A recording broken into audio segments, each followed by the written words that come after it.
আওয়ামী লীগ সরকার পদত্যাগ করেছে আজ ৪৪ দিন।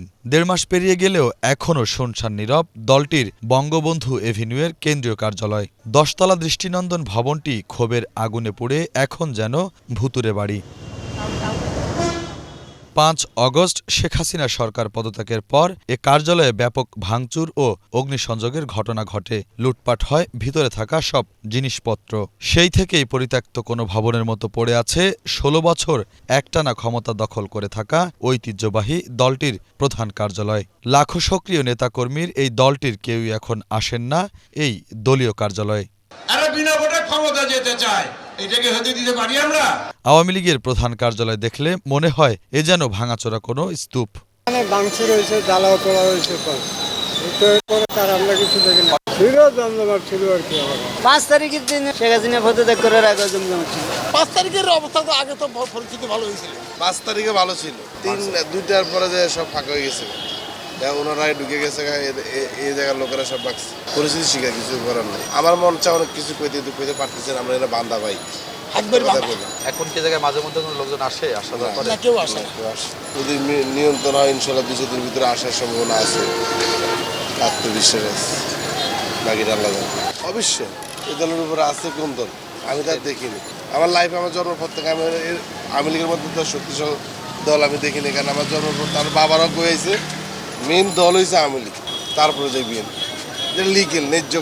অথচ মাত্র ৬ বছর আগে ১০ কোটি টাকা ব্যয়ে ৮ কাঠা জমির উপর নির্মাণ শেষ হয়েছিল দৃষ্টিনন্দন এই ভবনটির।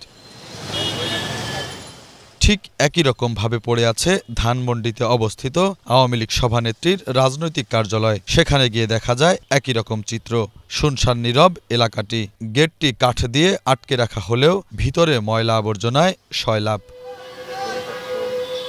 শুধু এই দুটি কার্যালয় নয়, আশপাশে থাকা দলটির অন্যান্য সহযোগী ও অঙ্গ সংগঠনের অফিসেও একই চিত্র দেখা যায়। শেখ হাসিনা পালিয়ে গেছে, শেখ হাসিনা নাই, শেখ হাসিনা চলে গেছে, শেখ হাসিনা পালায় না। ৫ অগস্ট শেখ হাসিনা সরকার পদত্যাগ করে দেশ ছাড়ার পর বিক্ষুব্ধ জনতা আওয়ামী লীগের কেন্দ্রীয় কার্যালয় সহ দেশের বিভিন্ন ভাগ এলাকাতেই ব্যাপক ভাঙচুর ও অগ্নিসংযোগের ঘটনা ঘটায়। দলের বিভিন্ন স্তরের নেতাকর্মীদের সাথে কথা বলার চেষ্টা করেছি, কিন্তু কেউ কথা বলতে রাজি হননি।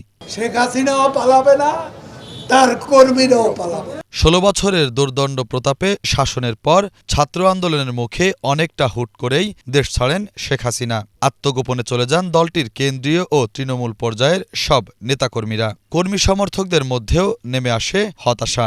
দলটির হতভম্ব নেতাকর্মীদের অনেকের মধ্যে তৈরি হয়েছে ক্ষোভ এবং বিস্ময়। কারণ এমন কিছু হতে পারে তার কোনো ধারণা তারা একদিন আগেও পাননি।